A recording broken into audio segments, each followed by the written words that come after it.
홍매생입니다.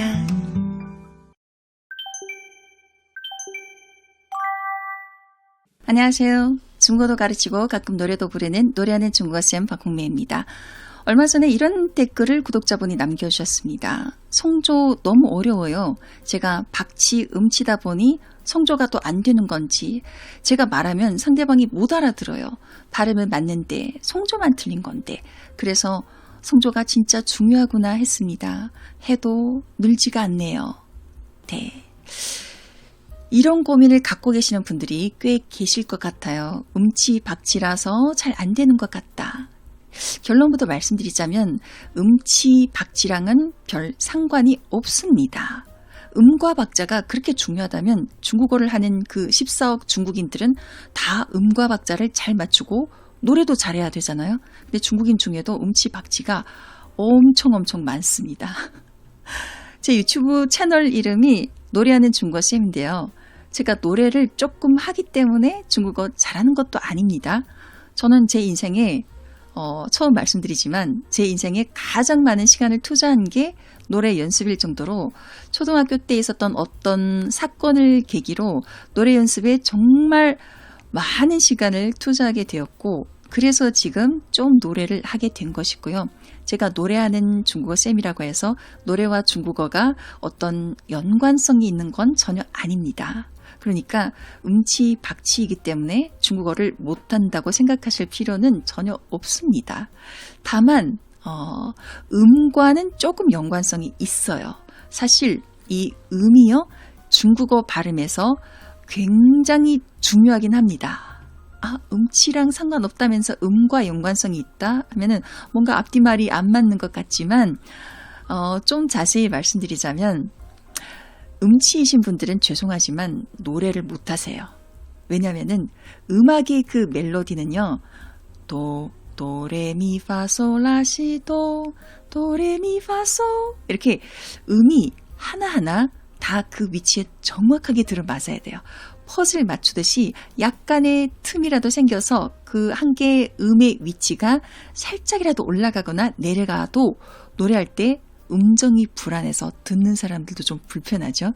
만약에 노래할 때 거의 모든 음이 다 그렇게 제자리를 찾지 못한다면 그분은 진정한 음치인 겁니다. 자, 그러면 중국어에서 음이 중요하다는 건 무슨 얘기냐면요. 음의 높낮이 구분을 정확히 잘 해야 한다는 뜻입니다. 음의 높낮이요. 자, 도레미파솔라시도 이걸 못하셔도 괜찮아요. 음이 틀려도 되고 불안정해도 괜찮아요. 다만 두 개의 음이 있을 때 이렇게 두 음이 있을 때 어느 음이 높은 음이고 어느 음이 낮은 음인지는 구분하셔야 됩니다. 자, 어느 쪽이 높죠? 이게 높은 음이고 이게 낮은 음입니다. 라고 하셨다면 정말 곤란해요. 중국어 발음이 어려울 수 있습니다. 제가 일부러 이쪽 선을 올렸지만 이게 낮은 음이거든요. 이해되셨나요? 자, 하나 더 볼게요. 두 음을 연결할게요.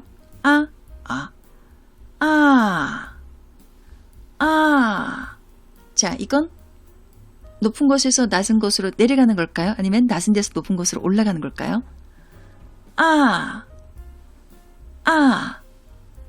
자, 이 음은 낮은 데서 높은 곳으로 올라가는 것입니다. 라고 하셨다면 곤란해요. 이것도 진짜. 이건 내려가는 음이죠. 아니 그게 어디 내려가는 거예요? 올라가는 거지. 라고 계속 지금 우기신다면 진짜 이분은 앞으로 중국어 공부에 고생길이 훤히 열리신 거예요. 제가 왜 이 얘기를 드리냐면 중국어의 성조 발음은요. 결국에 각 성조의 음의 높낮이 관계 처리입니다. 중국어 6개 성조가 있죠. 일성, 이성, 삼성, 사성, 경성, 반삼성. 이 6개 음의 높낮이 관계 처리를 잘 해야 중국어 발음이 자연스러워져요. 대구 사투리 중에 이런 말 있잖아요. 카아가 이 뜻이 뭔지 아시죠? 그 애가 그 애냐? 라는 말입니다. 저 대구에 16년째 살고 있으니까 이걸 지금 알아듣는데 처음에는 전혀 몰랐어요. 근데 이 카아가를 보면은 똑같은 가 4개인데 음의 높낮이 위치에 따라서 그 애가 그 애냐라는 뜻으로 전달이 됩니다. 가가 이렇게 해야 돼요. 만약에 가가가가 이렇게 했다면은 그 애가 그 애냐라는 뜻이 전혀 전달이 안 될 거예요. 네. 제가 아주 낮은 톤으로 가가 하든 아주 높은 톤으로 가가라고 하든 4개의 가 발음에 이 높낮이 관계 처리를 해줘야지 뜻이 정확하게 표현이 돼요. 가가. 중국어 성조도 이것과 비슷해요. 각 성조의 높낮이 위치, 그 관계를 파악하셔야 됩니다. 우리가 살면서 인간관계가 매우 중요하듯이 중국어 발음에 있어서 각 성조의 관계 처리가 매우 중요합니다. 각 성조의 특징은 누구나 다 잘 알아요. 기초 중국어 첫 번째 시간에 그 성조 특징을 다 하잖아요.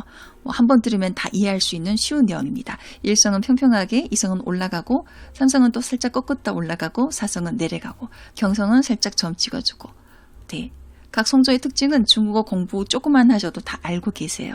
그래서 많은 분들이 가르쳐준 대로 각 성조의 특징을 분명 살렸는데 왜 발음이 계속 안 될까 하시는 분들, 그 발음을 자세히 들어보면 각 성조의 관계 처리를 못하고 계십니다. 그냥 각자 각 성조의 특징만 살려주고 음의 높낮이 관계 처리가 안 되니 발음이 어색하고 각 성조가 그냥 따로 노는 느낌인 거예요.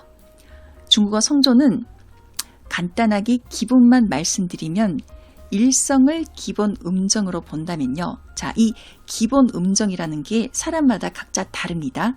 여러분들이 평소 말씀하실 때 기본 톤이 다 있으시죠? 너무 높지도 너무 낮지도 않은 중간 정도로 그 기본 톤을 일성으로 하나 잡으시면 돼요.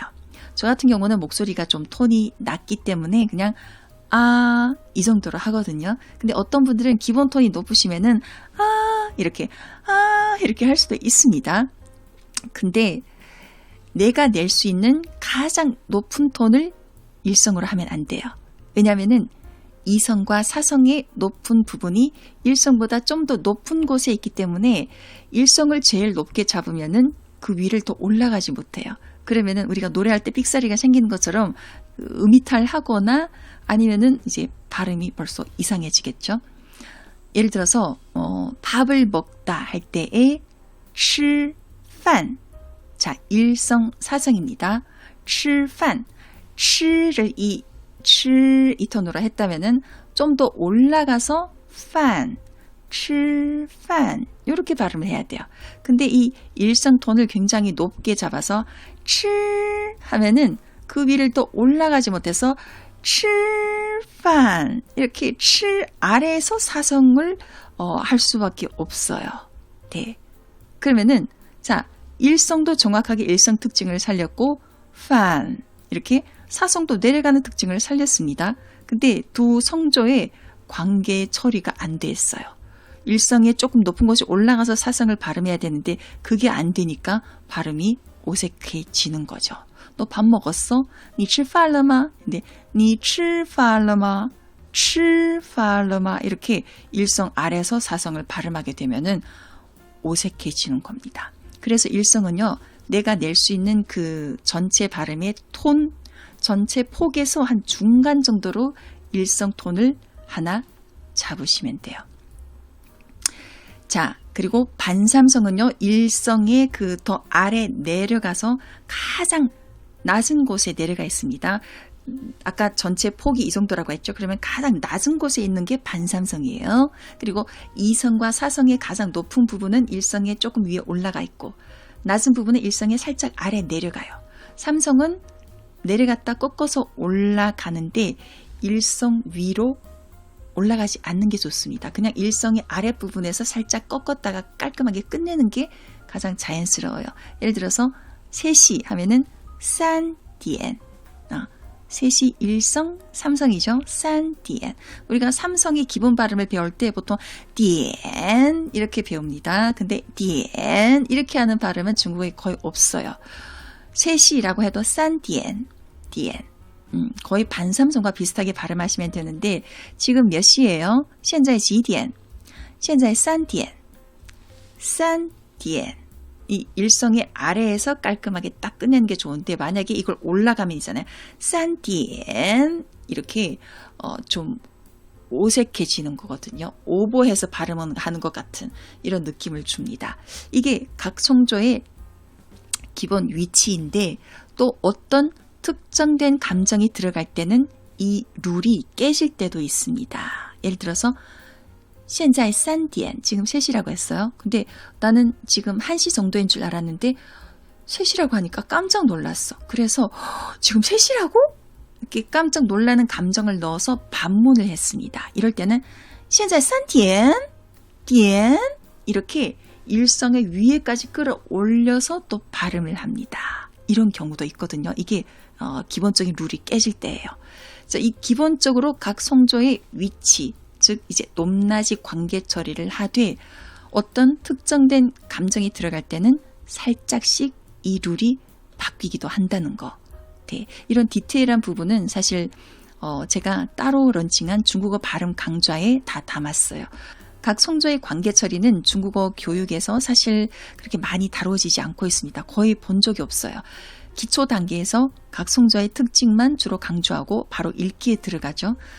저도 중국어 교육 일을 하면서 이 부분이 가장 아쉬웠고 그래서 제가 한 3년 전에 강의 플랫폼에 중국어 발음 강의를 런칭해서 84강에 걸쳐서 중국어 발음에 대한 제가 알고 있는 모든 내용을 담았습니다. 제가 이 유료 강의를 꼭 수강하라는 뜻은 아닙니다. 강의를 수강하지 않으셔도 여러분 제가 유튜브 채널에 올린 발음 강의 영상만으로 충분히 성조 발음을 개선하실 수 있습니다. 결국에는 연습이에요. 연습이 쌓이고 쌓여서 실력이 업되는 겁니다. 아무리 좋은 강좌를 듣고 머리로 다 이해를 해도 연습이 그만큼 안 돼 있으면은 개선이 안 돼요. 소리내어서 반복적으로 계속 읽는 연습, 말하는 연습을 하면 자연스럽게 그 감을 찾게 될 겁니다.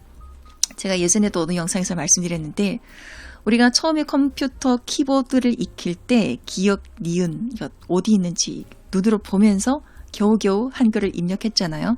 계속 하다 보니까 어느새 이제 손가락이 다 기억을 하고 지금은 키보드 굳이 안 봐도 자연스럽게 손가락이 움직입니다.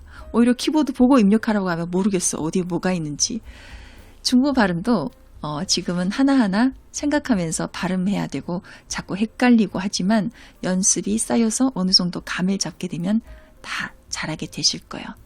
다시 오늘의 주제로 돌아가서 음치박치라서 중국어 발음을 더 못하는 게 아니냐 고민이신 분들 음치박치도 충분히 잘하실 수 있습니다. 다만 음의 높낮이 정도는 꼭 구분하실 수 있어야 한다는 것.